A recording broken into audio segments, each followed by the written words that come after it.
Boss, pwede magtanong? Oh, sige, ano yun? Saan po dito yung papuntang bayan? Ay, papuntang bayan. Nakita mo yung kalsada na yan. Oo, tapos Diretso yun. diretso mo. Tapos magkakaliwa ka, no? Tapos pagkakaliwa mo ganun, magkakanan ka. Tapos may makikita ka mga sakay ng jeep doon. Pag sakay mo ng jeep, baba ka doon sa lagpas 7-Eleven. Tapos doon na yung bayan. Thank you.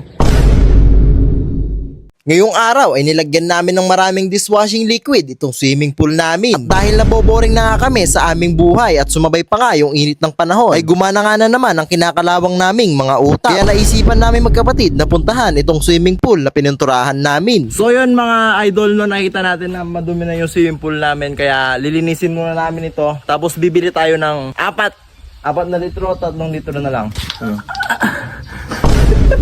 Ilang litro lalagay natin na sabon? 3 litro?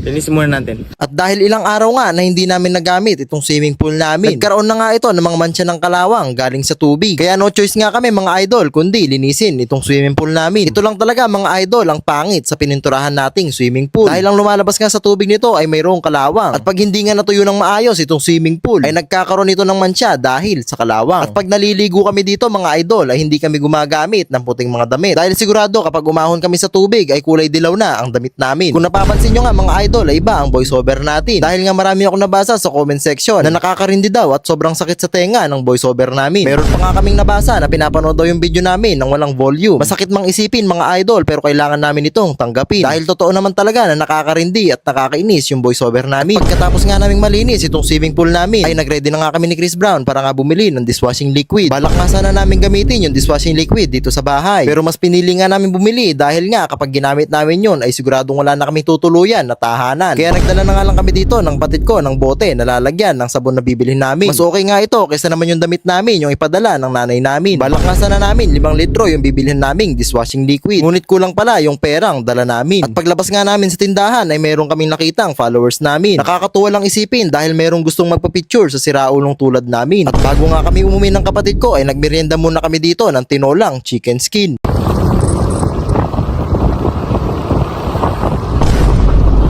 At nung malapit na nga kami sa bahay ay meron kami nadaanan na grupo ng mga bata. Nagulat nga kami dahil followers pala namin ng mga batang ito. Pag uwi nga namin ay inayos na namin itong pressure cooker na gagamitin namin. Gagamit kami nito upang mas maging mabulanga itong bubble swimming pool na gagawin namin. Ayun mga idol, nakabili na tayo ng sabon. 3 litro. Lalagyan natin ito sa pool. Naisipan nga namin itong gawin dahil nga mayroon kaming napanood sa Facebook kung saan nga yung isang resort ay punong-puno ng bula yung swimming pool nila. At habang napapanood nga namin ito ay sobrang inggit naming magkapatid. At dahil wala nga kaming pera pambayad sa entrance ay naisip na lang namin itong gawin sa swimming pool namin.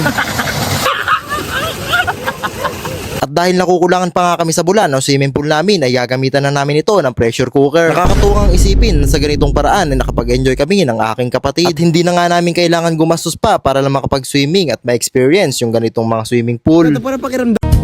Basta't isipin di magbabago damdamin ko sa'yo araw-gabi. Nasa isip ka, napapanaginip ka, kahit saan magpul. So ngayon mga idol, Gagawa kami ng mango shake. Opo! From ganito naging ganito. Gagawa po kami ng green mango shake dahil sobrang init na naman ng panahon ngayon. Ay naisip naming magkapatid na magnakaw ng mangga doon sa dulo ng bukid. Mas mabuti nga ito kesa magpaalam kami dahil hindi naman kami bibigyan. Wala namang masamang magnakaw.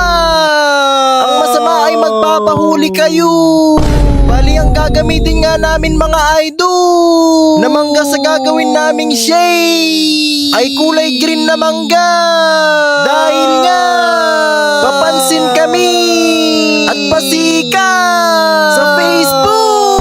Buti nga mga idol ay hindi kami naabutan ng may-ari. Kaya wala nga kaming sinayang na oras para nga ubusin lahat ng bunga ng mangga.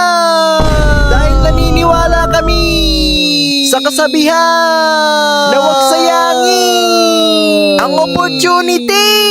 Opo!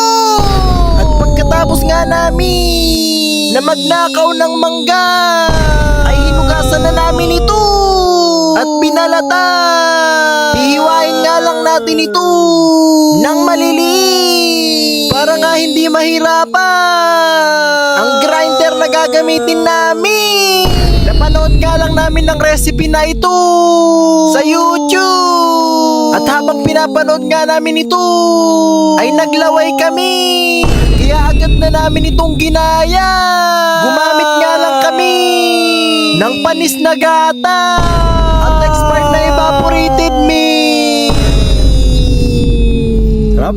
Ito ang technique para ma-crush yung yelo. Sa pagpukpok ng yelo mga idol, ay isipin nyo lang yung umutang sa inyo na hindi na nagbayad. Sa oras nga na ito mga idol, ay natapos na nga yung kalokohan na ginawa namin. At grabe nga mga idol, sa sobrang sarap nito, ay talaga naman